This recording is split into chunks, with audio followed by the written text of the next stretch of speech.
Graças e paz a todos.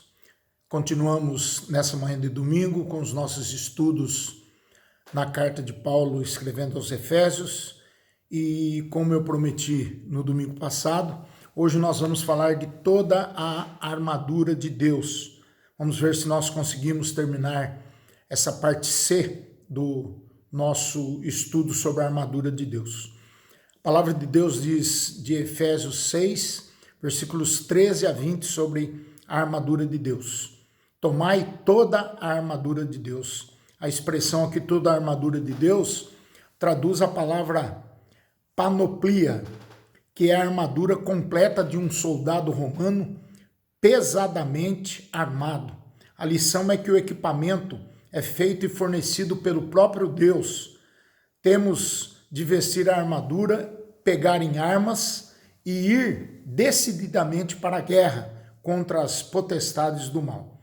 Paulo lista os detalhes dessas 6 peças dessa armadura. Primeiro ele fala do cinto da verdade. É a primeira peça com que devemos nos equipar, é o cinto da verdade. O cinto pertencia à roupa de baixo. Era usada pelo soldado para prender a túnica e também a espada. Ao afivelar o cinto ou cingir os lombos, o soldado recebia uma sensação de força, de firmeza. O cinto do soldado cristão é a verdade. Tudo aponta para a verdade. Alguns comentaristas entendem que a verdade mencionada aqui é a verdade da revelação de Deus em Cristo Jesus e nas Escrituras. Outros creem que é a sinceridade ou a integridade de cada um de nós. Gurnall, um comentarista, conclui que o melhor é associar as duas, pois uma não bastará sem a outra.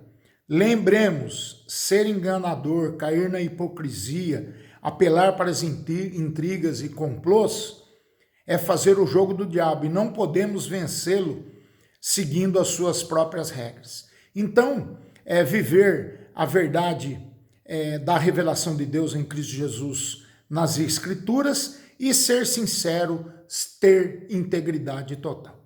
Segunda, ele vai falar da couraça da justiça. A couraça do soldado cobria as costas e a frente e era também a peça principal da armadura do soldado, protegendo quase todas as partes vitais.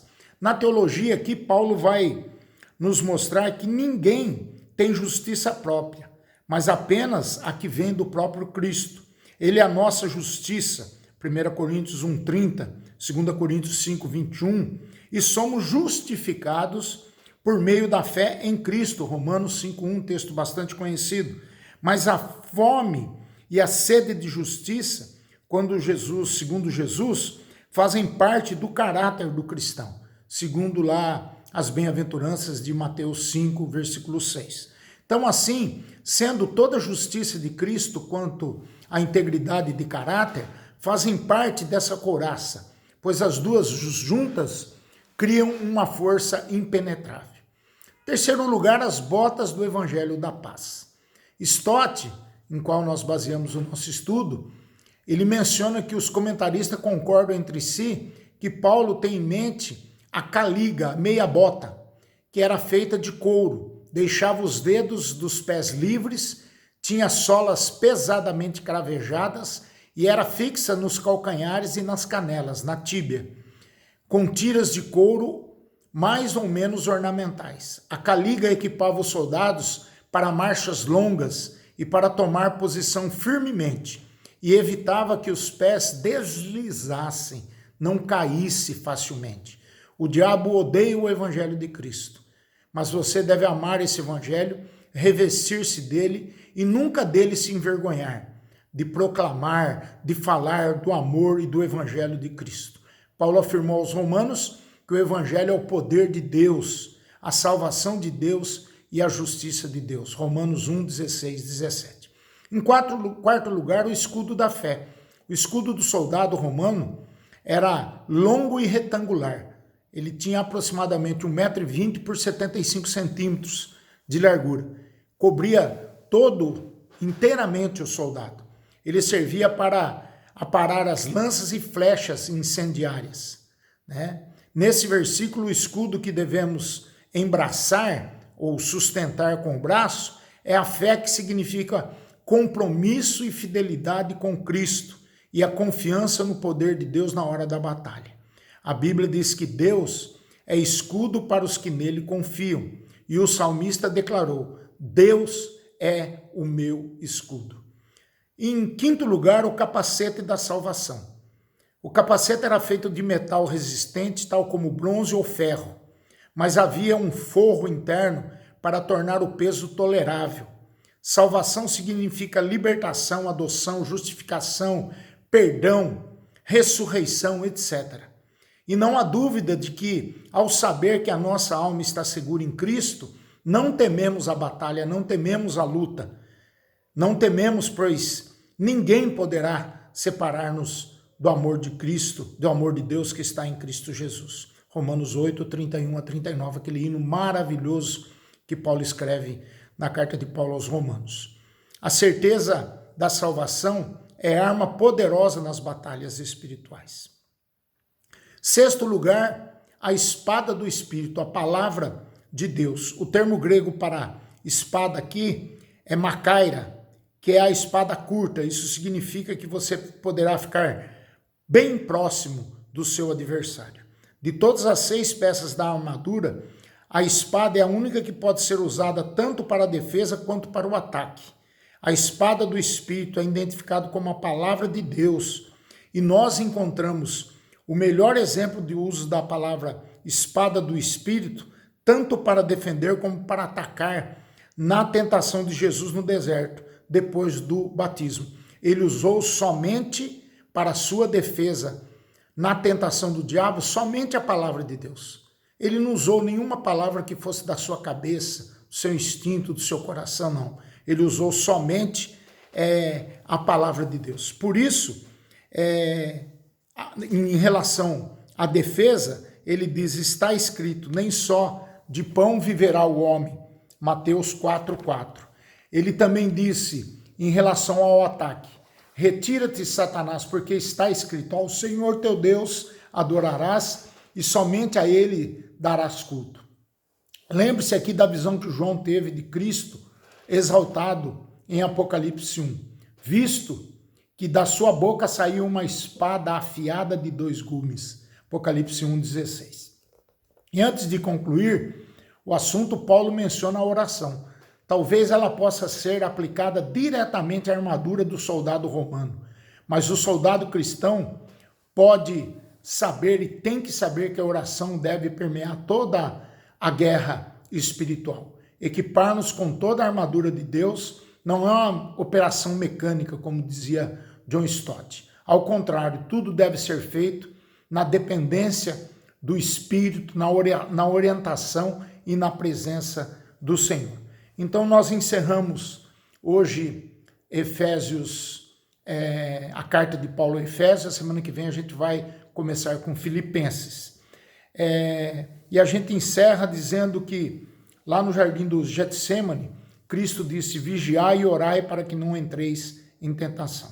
A oração do cristão que prevalece contra o inimigo é, sem dúvida alguma, uma batalha. O apóstolo diz: rogo-vos, pois, irmãos, por nosso Senhor Jesus Cristo e também pelo amor do Espírito, que luteis juntamente comigo nas orações a Deus, a meu favor, para que eu me veja livre dos rebeldes que vivem na Judéia. Olha só a oração de Paulo. E John Stott, ele vai terminar dizendo que a oração do cristão tem 4 universos que estão indicados pelo uso quádruplo da palavra todos em Efésios 6:18. Com toda a oração e súplica, orando em todo o tempo no Espírito, e para isto vigiando com toda a perseverança e súplica por todos os santos. Assim nós terminamos a carta de Efésios, e eu deixo um desafio para você. A gente ouve muito falar em guerra espiritual, e na grande e imensa maioria das vezes, nós não nos preparamos para esse momento, para o momento da tentação, para o momento em que vamos enfrentar o diabo, quando ele quiser nos amedrontar, quando ele quiser estar como um leão ao nosso derredor, querendo nos ganhar, querendo tirar o nosso foco, a nossa comunhão com Deus. Então preste bastante atenção nisso e coloque a sua vida em oração, determinado a cumprir, a vestir essa armadura de Deus, para que Deus possa garantir vitória a cada um de nós. Amém? Vamos orar, colocando esse domingo diante de Deus, diante da graça e da misericórdia de Deus. Pai querido, muito obrigado por essa palavra, obrigado porque o Senhor nos anima, o Senhor nos encoraja quando sabemos que temos uma armadura para colocarmos diante dos ataques do diabo, nosso adversário. Ele não tem poder nenhum sobre nós, ele já é um inimigo derrotado. E o Senhor nos ensina a mantermos a oração, a mantermos essas ferramentas, essas armaduras para que sejamos cristãos comprometidos com a tua obra e que não entreguemos os pontos, mas que possamos perseverar na luta contra Satanás, porque ele quer enganar a todos e ele quer enganar inclusive aos eleitos. A palavra de Deus diz que nos últimos tempos ele faria isso. Que o Senhor tenha misericórdia de nós, que o Senhor tenha misericórdia dos nossos irmãos da igreja e que nós possamos vestir a armadura de Deus para que possamos enfrentar o nosso inimigo da melhor maneira possível. Tenha, Senhor, misericórdia de nós, capacita-nos em nome do teu Filho Jesus. Amém. Que Deus abençoe a sua vida, que Deus te dê poder, que Deus te dê força na caminhada e principalmente no enfrentamento das suas tentações. Não é fácil, a vida é cruel, a vida depende muito do nosso testemunho e de como nós estamos na luta contra o nosso inimigo. Que Deus nos abençoe, que Deus te dê paz nesse domingo e que você tenha um domingo abençoado em nome de Jesus. Amém.